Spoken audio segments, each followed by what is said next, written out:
എല്ലാവർക്കും നമസ്കാരം. +2 business studies exam എഴുതുന്ന വിദ്യാർത്ഥികൾ ചാപ്റ്റർ 5 ഓർഗനൈസിംഗ് ഈ ചാപ്റ്ററിൽ നിന്ന് മുൻവർഷങ്ങളിൽ വന്നിട്ടുള്ള എക്സാമിൻ്റെ ക്വസ്റ്റ്യൻസ് ആണ് വീഡിയോയിലൂടെ പരിചയപ്പെടുത്തുന്നത്.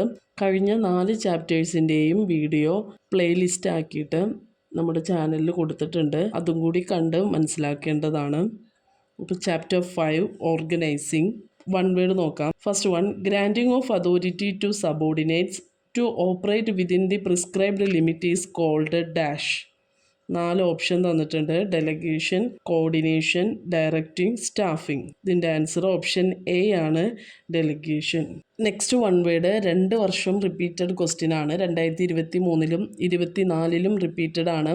The obligation of a subordinate to properly perform the assigned duty is called dash. 4 options ഇതിലും തരുന്നുണ്ട്: അതോറിറ്റി, റെസ്പോൺസിബിലിറ്റി, അക്കൗണ്ടബിലിറ്റി, ലോയൽറ്റി. ഇതിൻ്റെ ആൻസർ വരുന്നത് ഓപ്ഷൻ ബി ആണ്, responsibility. Next question, mega private limited, a soap manufacturing company, has production, purchase, marketing, finance and human resource departments. Which type of organisation structure is using by them? Right any 2 advantages of it. അതായത് mega soap manufacturing കമ്പനിക്ക് production, purchase, marketing, human resource ഡിപ്പാർട്ട്മെൻറ്റ്സുകളുണ്ട്. അത് ഏത് type organisation ആണെന്ന് organisation structure ആണെന്നാണ് ചോദിച്ചിരിക്കുന്നത്. അവർ ഏത് ടൈപ്പ് ഓർഗനൈസേഷൻ സ്ട്രക്ചറാണ് യൂസ് ചെയ്തേക്കുന്നതെന്ന് ചോദിച്ചിരിക്കുന്നത്. ഇതിൻ്റെ ആൻസർ വരുന്നത് ഫങ്ഷണൽ സ്ട്രക്ചറാണ്. റൈറ്റ് എനി 2 അഡ്വാൻറ്റേജസും പറഞ്ഞിട്ടുണ്ട്, 2 അഡ്വാൻറ്റേജസും എഴുതാൻ പറഞ്ഞിട്ടുണ്ട്.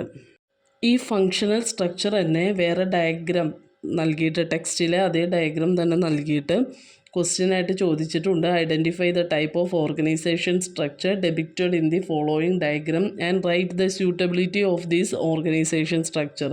അതായത് ഇത് ഏത് സ്ട്രക്ചർ ആണെന്ന് എഴുതാനും അതുപോലെ തന്നെ അവരുടെ സ്യൂട്ടബിലിറ്റിയും എഴുതാനാണ് ചോദിച്ചിരിക്കുന്നത്. ഈ ഓർഗനൈസേഷൻ സ്ട്രക്ചർ ഫങ്ഷണൽ സ്ട്രക്ചറാണ്, അതിൻ്റെ സ്യൂട്ടബിലിറ്റിയും കൂടി എഴുതേണ്ടതാണ്. സ്യൂട്ടബിലിറ്റി ഇവിടെ നൽകാം. Next question, what is mean by span of control? 2021 എക്സാമിന് 2 മാർക്കിന് ചോദിച്ച ഒരു ക്വസ്റ്റ്യനാണ്. പിന്നത്തെ question, briefly explain the term delegation. Delegation അപ്പോൾ 1 വേർഡിലും ചോദിച്ചിരുന്നു, 2 മാർക്കിനും ചോദിച്ചിട്ടുണ്ട്. 2022 എക്സാമിന് ചോദിച്ചിരുന്ന ഒരു ക്വസ്റ്റ്യനാണ്.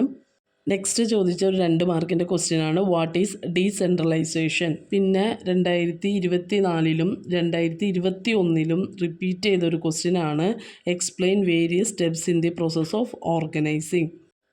Next, right any 3 advantages of divisional structure of organisation.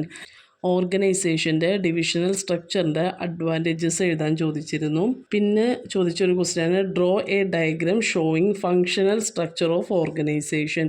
അപ്പോൾ ഈ ഫങ്ഷണൽ സ്ട്രക്ചറും ഡിവിഷണൽ സ്ട്രക്ചറും ഇത്രയും വന്നപ്പോൾ മനസ്സിലായി വളരെ ഇമ്പോർട്ടൻ്റ് ആയിട്ടുള്ളൊരു ഭാഗം എന്നാണ് ഓർഗനൈസിങ് ചാപ്റ്ററിൽ നിന്ന്. പിന്നെയും വീണ്ടും റിപ്പീറ്റ് ചെയ്ത് ചോദിച്ചിരിക്കുന്നത് തന്നെ ഫങ്ഷണൽ സ്ട്രക്ചറും അതിൻ്റെ മെറിറ്റ്സും ഡിമെറിറ്റ്സും എഴുതാനാണ് ചോദിച്ചിരിക്കുന്നത്. അതും റിപ്പീറ്റഡ് ആയിട്ട് തന്നെ വന്നേക്കുന്ന ഒരു ക്വസ്റ്റ്യൻ തന്നെയാണ്. നെക്സ്റ്റ് ചോദിച്ചിരിക്കുന്ന ഒരു question, distinguish between delegation and decentralisation. 5 മാർക്കിനാണ് ആ ക്വസ്റ്റ്യൻ ചോദിച്ചിരിക്കുന്നത്. പിന്നെ ഒരു റിപ്പീറ്റഡ് ആയിട്ടുള്ളൊരു ക്വസ്റ്റ്യൻ ആണ്, 2021-ലും 2022-ലും എക്സാമിന് വന്നൊരു ക്വസ്റ്റ്യനാണ്, differentiate between formal and informal organisation. അപ്പോൾ ഈ ചാപ്റ്ററിൽ 2 ഡിഫറൻസ് നിർബന്ധമായും പഠിച്ചിരിക്കണം. ഡെലിഗേഷനും ഡീസെൻട്രലൈസേഷനും തമ്മിലുള്ള difference, formal and informal organisation തമ്മിലുള്ള ഡിഫറൻസ്, പിന്നെ ഓർഗനൈസേഷൻ സ്ട്രക്ചർ, അതിൽ ഫങ്ഷണൽ സ്ട്രക്ചറും ഡിവിഷണൽ സ്ട്രക്ചറും പഠിച്ചിരിക്കണം. ഓർഗനൈസിങ്ങിൻ്റെ സ്റ്റെപ്സ്, ഇത്രയും ടോപ്പിക്സ് ഈ ചാപ്റ്ററിൽ നിന്ന് മറക്കാതെ വിട്ടുപോകാതെ പഠിക്കേണ്ടതാണ്.